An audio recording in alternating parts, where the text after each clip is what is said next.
New to delivering with Uber Eats, here's a quick walkthrough of the Uber driver app so you can get started with confidence. When you open the app, the home screen shows your map, current location, and hotspots where orders are most frequent.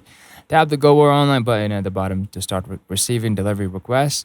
When you get an order, a notification pops up with details like pickup location, estimated pay, and distance.